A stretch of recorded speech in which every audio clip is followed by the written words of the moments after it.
qu'Allah subhanahu wa ta'ala nous donne la baraka de ce rassemblement et qu'Allah subhanahu wa ta'ala nous donne la baraka de cet instant et qu'Allah subhanahu wa ta'ala nous donne la baraka de ce mois béni, le mois de Ramadan, et de cette action qui n'est pas une action en réalité, qui en sa réalité n'est qu'une abstention, de manger, abstention de boire, abstention de parler beaucoup, de dire des futilités,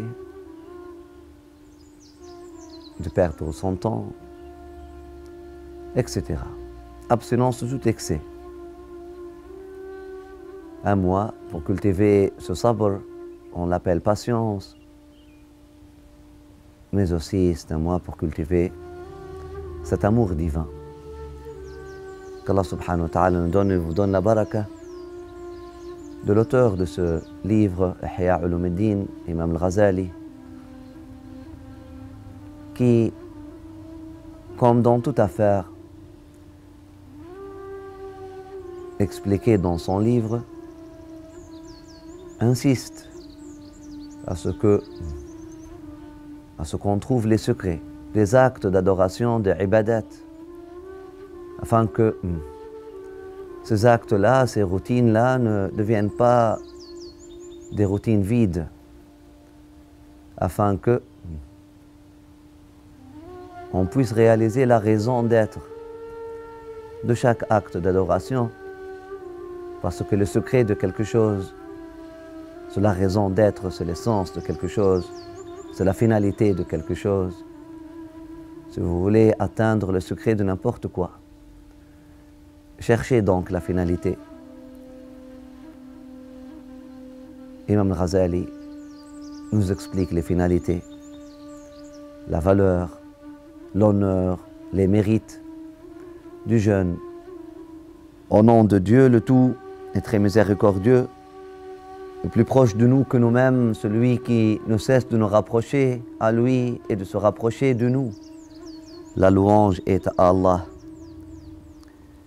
qui dispense magnifiquement à ses serviteurs sa grâce, par laquelle, par cette grâce, il a éloigné d'eux, il a éloigné des serviteurs, la ruse de Satan et de ses suppôts. Par cette grâce, il a repoussé son espoir, l'espoir de Satan, et dessus ses raisons. Aussi a-t-il fait du jeûne un rempart et une protection pour ses alliés. As-sawmu junnah, comme le décrit le prophète sallallahu alayhi wa sallam. Le jeûne est un rempart, le jeûne est une protection. Par le jeûne, Allah, il a ouvert les portes du jardin paradisiaque. Par le jeûne, Allah leur a fait savoir que les moyens d'accès de Satan à leur cœur, au cœur de croyants, restaient les désirs cachés que l'âme apaisée maîtrise. Walhamdulillah. La bonne nouvelle que la seule porte de Satan, et par laquelle Satan, l'éloigné qu'Allah subhanahu wa ta'ala nous éloigne de lui et nous protège de sa ruse, la seule porte, sont nos désirs et nos passions, alors que l'âme apaisée, elle, l'âme qui s'est purifiée, l'âme qui s'est détachée de ses désirs, de ses passions, l'âme qui a aspiré à Allah subhanahu wa ta'ala, aux auteurs spirituels, et qui est devenue apaisée par la proximité d'Allah subhanahu wa ta'ala, elle maîtrise ses désirs, elle maîtrise ses passions, et donc elle a fermé la porte. Et Shaitan n'a plus rien à voir avec elle. Elle est toute préparée à lutter contre l'adversaire avec son arme effilée et dégainée et ses forces puissantes.